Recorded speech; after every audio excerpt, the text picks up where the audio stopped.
ସୁପ୍ରଭାତ ପିଲାମାନେ। ଆଜି ତମର ସାହିତ୍ୟ ବହିର ଚତୁର୍ଥ ଅଧ୍ୟାୟ ଲେଖକ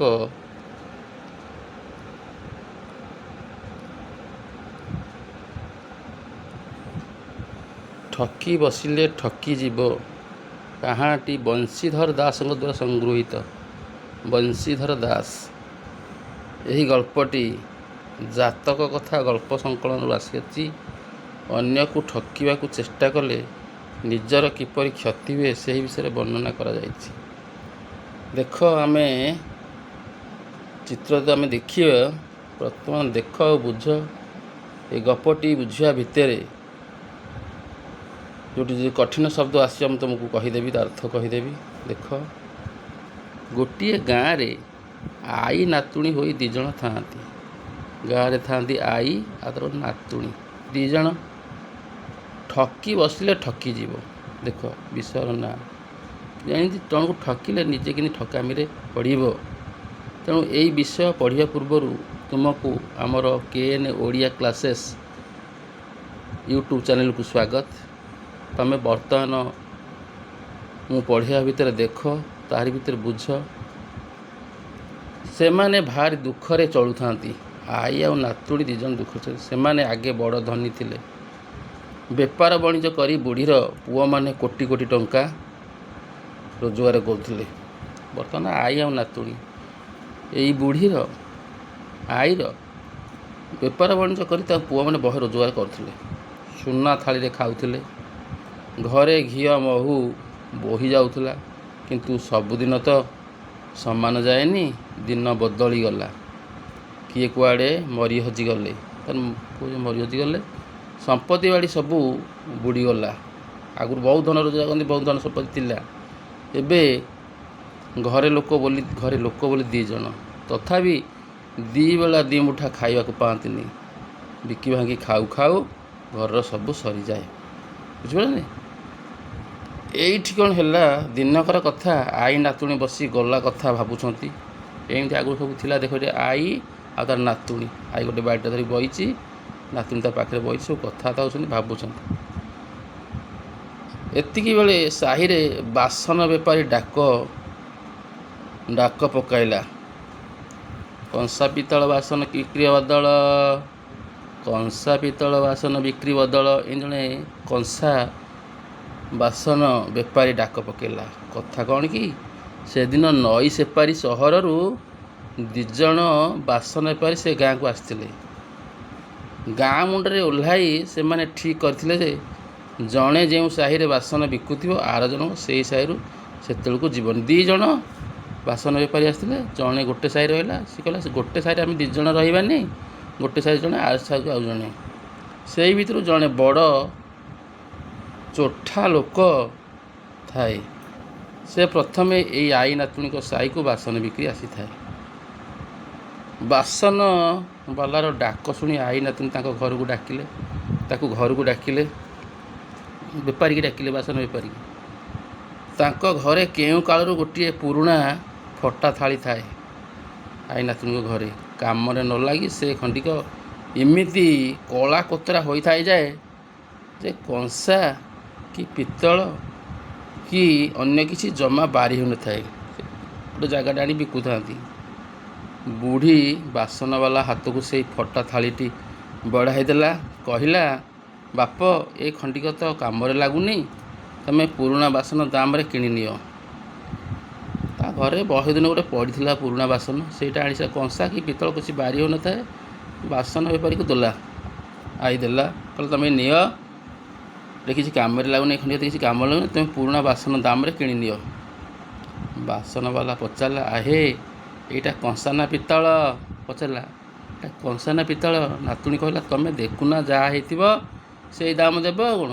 ତା ନାତୁଣୀ କହିଲା, ବେପାରୀକି କହିଲା, ତମେ ଦେଖ, ଏଇଟା କଂସା ହେଉ କି ପିତ୍ତଳ ହେଉ, ଯାହା ହେଇ ତମେ ତ ସେଇ ଦାମ ଦେବ ଆଉ।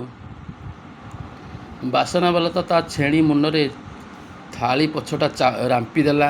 ଛେଣି ମୁନରେ ଥାଳିର ଝଟକ ଦେଖି ତା ଆଖି ଝଲସି ଉଠିଲା। ସେ ମନେ ମନେ ହଇଲା, ଏ ଜିନିଷ ୟାଙ୍କ ଘରେ, ସେ ମନେ ମନେ କହିଲା, ଏ ଜିନିଷ ୟାଙ୍କ ଘରେ, ଯଦି ମାରି ନେଇଛି ମୋ ଭାଗ୍ୟ ବଦଳିଯିବ। ସେଇଟା ବୋଧେ ସେ ଅନ୍ୟ କ'ଣ ଭାବିଲା। ଏ ଆଈ ନାତୁଣୀ କିଛି ଜଣେଇଲାନି, କହିଲା ଯଦି ମୁଁ ନେଇଯିବି ଆକୁ, ଠକିକି ନେଇଯିବି, ମାରି ନେଇଯିବି, ତାହେଲେ ମୋ ଭାଗ୍ୟ ବଦଳିଯିବ। ଏପରି ଭାବି ଭାବି ସେ କହିଲା, ହେ ଏଇଟା ଗୋଟେ ଚିଜରେ ଚିଜ, ଆକୁ ପୁଣି ମୁଲେଇବି। ଆଈ ନାତୁଣୀ କହିଲା, ଏଇଟା କେଉଁ ଚିଜରେ ଚିଜ, ଏଇଟା ଦେଖ ବାସନ ବେପାରୀ ତାକୁ ଗୋଟେ ଦେଇଛନ୍ତି ପୁରୁଣା ବାସନଟେ, ସେ ଚିହ୍ନି ପାରୁନି, ଛେଣିରେ ରାମ୍ପୁଛି। ସେଇଟା ଦେଖିକି ଆଈ ନାତୁଣୀକୁ ନ ଜଣେଇକି ସେ କହୁଛି, ଏଇଟା କେଉଁ ଚିଜ ଯେ ଆକୁ ପୁଣି ମୁଲେଇବି, ଆକୁ ମୂଲ୍ୟ କେତେ ଦେବି, ଟଙ୍କାଏ ମଶାଏ ହେଲେ ବେଶୀ ହୋଇଗଲା। ଆଉ ବୁଢ଼ୀ ପଚାରିଲା, ଜମାରୁ ଟଙ୍କେ? ସେ କହିଲା, ଟଙ୍କାଟେ କି ମଶାଟେ? ବେପାରୀ କହିଲା, ଟଙ୍କାକୁ ବି ମହରଗ। କହିଲା, ଟଙ୍କାରୁ ବି କମ୍, ମହରଗ ମାନେ କମ୍। ଦେଖ ବୁଢ଼ୀ ପାଖରେ ଆଈ ନାତୁଣୀ କଂସା ବେପାରୀ ବାସନକୁ ଦେଖାଉଛନ୍ତି।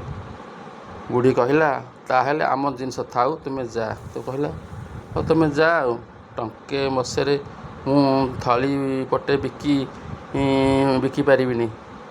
ତାକୁ କହିଲା, ବୁଢ଼ୀ କହିଲା, ଏ ଟଙ୍କା ମସେ ମୁଁ ଥାଳି ବିକ୍ରି କରିବି, ଯା। ବେପାରୀ ତର ଦେଖେ ଚାଲିଗଲା। ଭାବିଲା ଆର ସାହିରୁ ବୁଲି ଆସିଲେ ସେ ଆଈ ନାତୁଣୀକି ପାଲରେ ପକାଇଦେବ, ଯାଇକିରି ବୁଲିକି ଆସିଲା। କିନ୍ତୁ ସେ ଚାଲିଯିବା ପରେ ସେ ସାହିକୁ ଆର ବେପାରୀ ଜଣକ ଚାଲି ଆସିଲା। ସେ ସେକରୁ ଗଲା, ଆର ବେପାରୀଟି ପଳେଇ ଆସିଲା। ତା ଡାକ ଶୁଣି ଏ ଆଈ ନାତୁଣୀ ମଧ୍ୟ ଥାଳିଟି ଦେଖାଇଲେ। ସେ ଥାଳିଟି ପରୀକ୍ଷା କରି କହିଲା, ମାଉସୀ, ଏ ଚିଜ କିଣିବାକୁ ମୋ ପାଖରେ ଧନ ନାହିଁ। ସିଏ କହିଲା। ବୁଢ଼ୀ ପଚାରିଲା, କି ବା ଚିଜଟା ଯେ କଥା କହୁଛ? ବେପାରୀ କହିଲା, ମାଉସୀ, ତୁମେ ଜାଣିନା, ଏ ପଟକ ପରା ଖାଣ୍ଟି ସୁନା। ଏ ମାଉସୀକୁ ଠିକ୍ କଥା କହିଲା, ମାଉସୀ, ତୁମେ ଜାଣିନ, ଏ ପଟକ ପରା ଖାଣ୍ଟି ସୁନା। ଆଗରୁ କହୁଥିଲେ ଚିଜଟା କିଛି ଜଣାପଡ଼ୁନି, ପିତ୍ତଳ କି କଂସା କି ବାସନ କି ଜଣାପଡ଼ୁନଥିଲା। ଇଏ କହିଲା, ପଟକ ଭାଇ ଖାଣ୍ଟି ସୁନା, ୟା ଦାମ 1,00,000 ଟଙ୍କା ହେବ। ମୋ ପାଣ୍ଠିପତ୍ର ସବୁ ମିଶିଲେ ଟଙ୍କା 5,000 ହେବନି। କହିଲେ, ମୁଁ ଯେଉଁ ଜିନିଷପତ୍ର ଆଣିଛି, କଂସା ପିତ୍ତଳ ବାସନ, ଏସବୁ ଟଙ୍କା 5,000 ହେବନି। ମୋ ପାଣ୍ଠିପତ୍ର ସବୁ ବିକିଦେବେ। ନାତୁଣୀ ପଚାରିଲା, ସତରେ ଖାଣ୍ଟି ସୁନା? ଇଙ୍ଗିତ କରୁନା ତ? କହିଲେ, ସତରେ। ନାତୁଣୀ ପଚାରୁଛି ଆର ବେପାରଟାକୁ, କହିଲେ, ପ୍ରକୃତରେ କ'ଣ ଏଇଟା ଖାଣ୍ଟି ସୁନା? କିଛି ଥଟ୍ଟା କରୁନ ତ? ବେପାରୀ କହିଲା, ସତ କହୁଛି, ଖାଣ୍ଟି ସୁନା। ହଁ, ଏଇଟା ଖାଣ୍ଟି ସୁନା। ଆଉ ଗୋଟେ ବେପାରୀକି ଦେଖାଉଛନ୍ତି, ଇଏ କହୁଛି ଖାଣ୍ଟି ସୁନା। ତୁମେ ଏଇ ଥାଳି କେଉଁଠୁ ପାଇଲ? ବୁଢ଼ୀ ଏଥର ତା'ର ଗଲା ଦିନର କଥା କହିଲା, ତା ପୂର୍ବ କଥା କହିଲା। ସବୁ ଶୁଣି ବେପାରୀ ଆଖିରୁ ଲୁହ ଝରି ପଡ଼ିଲା। ସେ କାନ୍ଦିଲା। ବେପାରୀ ଜଣକ ସେ ଯିବାକୁ ଉଠିବାରୁ ବୁଢ଼ୀ ତା ହାତ ଧରି ପକାଇଲା। ଯାଇକି ପଳାଉଥିଲା, କହିଲା, ବାପ, ତୁମେ ଯେଉଁ ସତ ପଦକ କହିଲ, ସେ ପଦକ 1,00,000। ବୁଢ଼ୀ କହିଲା, ତୁମେ ସତ ପଦକ କହିଲ, ହେଲା 1,00,000। ଯେତିକି ପାରୁଛ ସେତିକି ଦେଇ ତୁମେ ଥାଳି ନେଇଯାଅ। ସେ କହିଲା, ଯେତିକି ପାରୁଛ ତୁମେ ସେତିକି ନିଅ, ତୁମେ ଯେଉଁ ସତ କଥା କହିଲ ସେଇଟା 1,00,000 ଟଙ୍କା। ତାପରେ ଗୋଟେ ଦେଖ, ଏଇଟା କ'ଣ ଗୋଟେ ତାକୁ ବେପାରୀ ତା ଟଙ୍କା ପଇସା ବାସନ କୁସନ ସବୁ ବୁଢ଼ୀକି ଦେଇଦେଲା। କହିଲା, ମାଉସୀ, ମୋ ପାଖରେ ତ ଆଉ ନାହିଁ, ଏତିକି ରଖିଥାଅ, ବାକି ଟଙ୍କା ମୁଁ ପରେ ଆଣି ଦେବି। ତାକୁ ସବୁ ଦେଇଦେଲା। କହିଲା, ତୁମେ ଏଇଟା ସବୁତକ ରଖିଥା। ଦେଖ, ତାକୁ ସବୁ ଦେଇଦେଲା। ଏଇଠି ଆଈ ନାତୁଣୀ, ଆର ବେପାରୀ ତାକୁ ଯେତିକି ସେ ଦେଖିକି ତାକୁ ସବୁ ଦେଇଦେଲା। କହିଲା, ମୁଁ ଏତିକି ରଖିଥା, ବାକି ଟଙ୍କା ମୁଁ ପରେ ଆଣି ଦେବି। ବୁଢ଼ୀ ଭାରି ଖୁସି ହୋଇଗଲା। ବେପାରୀ ଥାଳିଟି ଧରି ନଈ କୂଳକୁ ଚାଲିଗଲା। ସେଠାରୁ ଡଙ୍ଗା ତାର ନିଜ ଜାଗାକୁ ଯିବା କଥା। କିଛି ସମୟ ପରେ ଆଗ ଚୋଠା ବେପାରୀ ଜଣକ ପୁଣି ଥରେ ସେଇ ସାହିକୁ ଆସିଲା। ତାର ତ ସୁନା ଥାଳି ଖଣ୍ଡକ ମାରି ନେବାକୁ ମନ। ସେ ଆସି ବୁଢ଼ୀ ଦୁଆରରେ ପହଞ୍ଚିଲା। ଆଈ ନାତୁଣୀ ଡାକି ସେ କହିଲା, ମୋର ଫେରିବା ବେଳ ହୋଇଗଲା, କାହିଁ ସେ ଥାଳିଟା ବିକିବ ପରା?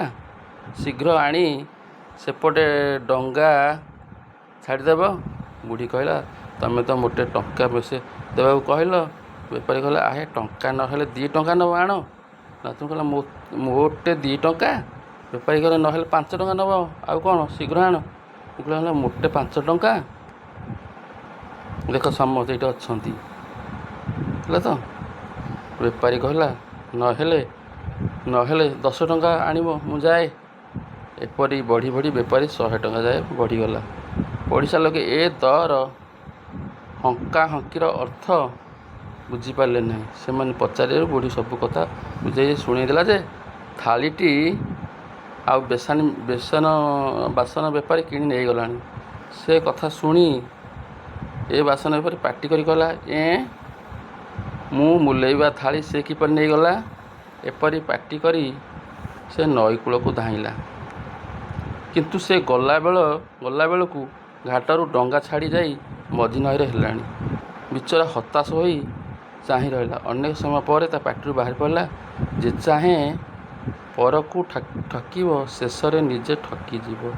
ବିଚରା ହତାଶ ହୋଇ ଚାହିଁ ରହିଲା। ଅନେକ ସମୟ ପରେ ତା ପାଟିରୁ ବାହାରି ପଡ଼ିଲା, ଯେ ଚାହେଁ ପରକୁ ଠକିବ ଶେଷରେ ନିଜେ ଠକିଯିବ। ତେଣୁ ପିଲାମାନେ ଯେମିତି ଠକ ବିବାହ ତାକୁ ଠକିବାକୁ ଚାହିଁଲା, ସେ ନିଜେ ଠକିଗଲା, ଡଙ୍ଗା ଛାଡ଼ିଦେଲା, ଇଏ ପାଇଲା ନାହିଁ। ତେଣୁ ଏଥିରୁ ତୁମେ ନିଶ୍ଚିତ ବୁଝିପାରୁଥିବ ତ ଭିଡ଼ ଶବ୍ଦ କିଛି ନାହିଁ, କିନ୍ତୁ ତୁମେ ଭଲ ଭାବରେ ସାର କଥା ବୁଝିଥିବ, ତୁମକୁ ନିଶ୍ଚିତ ଭଲ ଲାଗିଥିବ। ତେଣୁ ଏଇ ଗପଟିର ସାର କଥା ତୁମେ ବୁଝିଥିବ, ଯିଏ ଯାହାକୁ ଠକିବ ଘରକୁ ଠକିବ ସେ ସେଇ ଠକାମିରେ ପଡ଼ିବ। ଏଇଥିରୁ ତୁମେ ଜାଣିଲ, ତୁମକୁ ନିଶ୍ଚୟ ଭଲ ଲାଗିଥିବ। ତେଣୁ ତୁମେ ତାକୁ ଲାଇକ୍ କରିବ, ଲାଇକ୍ ତ କଲ, ସବସ୍କ୍ରାଇବ୍ କରିବ। ତା ସାଙ୍ଗେ ସାଙ୍ଗେ ତୁମର ସାଙ୍ଗସାଥି, ଭାଇ ବନ୍ଧୁ, କୁଟୁମ୍ବଙ୍କ ପାଖକୁ ନେଇ ତାଙ୍କୁ ସହିତ ସେୟାର କରିବ, ତାଙ୍କୁ ବି ସେ ସବସ୍କ୍ରାଇବ୍ କରିବେ। ହଉ, ଧନ୍ୟବାଦ। ପରବର୍ତ୍ତୀ ଭିଡ଼ିଓକୁ ଅପେକ୍ଷା କରିବ। ଧନ୍ୟବାଦ।